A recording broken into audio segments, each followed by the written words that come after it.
கிட்டத்தட்ட 16 லட்சம் கோடி இந்திய வங்கிகள் இருந்து இந்த கடன்லாம் கொடுக்கப்பட்டுச்சு கார்பரேட் கம்பெனிகளுக்கு.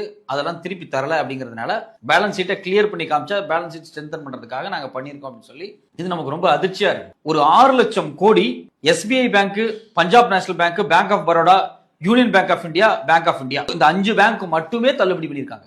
நீங்க பெரிய கார்பரேட் கம்பெனி வாங்கின பணத்தை அவன் கட்ட முடியலன்னு தள்ளுபடி பண்றீங்க. ஆனா இதே காலகட்டத்தில் 2019 இருந்து இப்ப வரைக்கும் பாத்தீங்க அப்படின்னா மினிமம் பேலன்ஸ் இல்லன்னு 8600 கோடி ரூபாய் அக்கௌண்ட்ல இருந்து பிடிச்சிருக்காங்க.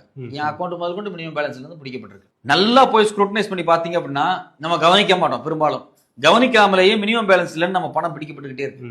8494 கோடி ரூபாய். நான் இயல்பா ஒரு கேள்வி கேட்கிறேன், யாருகிட்ட மினிமம் பேலன்ஸ் இருக்காது?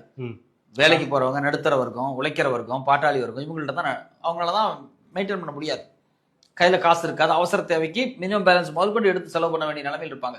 அப்போ இந்த நாட்டினுடைய வறிய ஏழை மக்களுடைய மொத்த காசையும் நீங்க மினிமம் பேலன்ஸை சுரண்டிக்கிட்டே இருக்கீங்க.